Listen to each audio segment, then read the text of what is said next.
ابھی آپ کو براہ راست لے چلیں گے لاہور، جہاں امیر جماعت اسلامی پاکستان حافظ نعیم الرحمان تقریب سے خطاب کر رہے ہیں۔ یا وہ جماعتیں یا ان میں سے کچھ جماعتیں چاہتی ہیں کہ دوسروں کو تو فارم 47 کے مطابق حکومت دے دی، ہمیں کیوں نہیں دی؟ تو ان کا غصہ کہیں یہ تو نہیں ہے کہ اگر ہمیں نواز دیا جاتا اور ہمیں بھی فارم 47 کی بنیاد پر لے آیا جاتا تو ہم بھی اسی سسٹم کا حصہ بن جاتے۔ تو میرا خیال ہے کہ ان جماعتوں کے اوپر یہ ذمہ داری ہوتی ہے کہ اس کی پوری قوم کے سامنے وضاحت کریں، قوم سے معافی بھی مانگیں اور اپنے غصے کا سبب بھی بتائیں کہ اصل میں کیا ہے۔ اور ہم ان تمام جماعتوں کو جو اس وقت حکومت میں شامل ہیں، خاص طور پر مسلم لیگ نواز اور پاکستان پیپلز پارٹی اور MQM، تو ان کو تو ظاہر ہے ہم اس لیے تسلیم کر ہی نہیں سکتے کہ یہ الیکشن کی بنیاد پر نہیں آئے ہیں، بلکہ فارم 47 کی بنیاد پر ایک جعلی قسم کی حکومت کی بنیاد پر مسلط ہوئے ہیں۔ اور سپریم کورٹ آف پاکستان،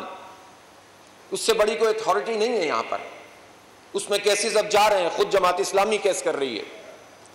ہم اوور آل بھی، ہم کراچی کو بیس بنا کر ہم وہ کیس کر رہے تھے، اب ہم پورے پاکستان کی بنیاد پر بھی کریں گے، اور اپنے چیف جسٹس صاحب سے اور پوری تمام معزز جج صاحبان سے یہ درخواست کریں گے کہ یہ معمولی واقعہ نہیں ہے، یہ آئین کی بالادستی کا، جمہوری آزادیوں کا معاملہ ہے۔ انتخاب ہی اگر دھاندلی زدہ کیا، بلکہ انتخاب ہو ہی نہ تو پھر اس کے بعد سپریم کورٹ صرف تماشا دیکھتی رہے تو اس طرح تو معاملہ نہیں چلے گا۔ لہٰذا یہ وہ وقت ہے کہ جس میں اگر سپریم کورٹ انیشیٹو لے اور فارم 45 کو بنیاد بنا کر، جبکہ بیان آیا تھا، الیکشن کمیشن کا بھی آیا تھا کہ جس کا فارم 45 موجود ہے اس کا الیکشن موجود ہے،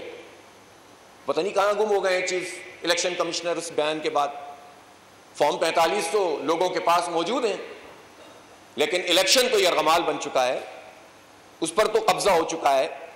لہٰذا اب بھی راستہ یہی ہے کہ فارم 45 کی بنیاد کے اوپر ہی نتائج کو مرتب کیا جائے، اور جنون جس کی کوئی بھی پارٹی ہو، جو جیتا ہے اس کو جیتنے دیا جائے، جو ہار گیا ہے اس کو ہارا ہوا ڈکلیئر کیا جائے۔ اب ہوا یہ کہ ضمنی انتخاب میں تو ماشاءاللہ انہوں نے کہا کہ اتنی فارم 45 کی اتنی بات ہو رہی ہے، اب تو فارم 45 بھی ہماری مرضی کا ہی بنے گا، اور اس کے لیے انہوں نے پہلے سے دستخط لینے شروع کر دیے۔ بہرحال ظلم کا یہ نظام، جمہوریت اور آئین پر شب خون مارنے کا یہ نظام زیادہ دیر چلے گا نہیں۔ جو جتنا جلدی سمجھ لے گا اس میں ملک کا، قوم کا، پاکستان کا فائدہ ہے، جو جتنی تاخیر کرے گا وہ سب کا نقصان کرے گا۔ ہم یہ سمجھتے ہیں کہ ہمارے تمام اداروں کو بھی اپنی آئین کے مطابق ان کو جو حیثیت ملی ہے وہ بہت بڑی حیثیت ہے، چاہے ہماری فوج ہو، چاہے ہماری عدلیہ ہو، چاہے ہماری مقننہ ہو، کوئی بھی ہو، آئین نے ان کو پوری، اور عوام ہو، ان کو پوری طرح سے اختیارات دیے ہیں۔ اپنے اختیارات کو استعمال کیا جائے اور اختیار سے زیادہ حاصل کرنے کی جو تمنا ہے، جو جستجو ہے، اس سے انحراف، اس سے جو ہے وہ پیچھے ہٹا جائے، تو اس میں ان اداروں کا بھی فائدہ ہے، ان کے اندر بھی جو ہے وہ طاقت پیدا ہوگی، وہ بھی مضبوط ہوں گے۔ ہمارا ملک متحمل نہیں ہو سکتا کہ یہاں عوام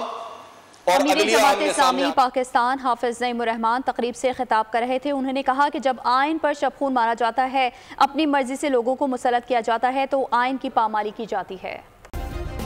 سبسکرائب کریں اور بیل دبائیں تاکہ کوئی خبر رہ نہ جائے۔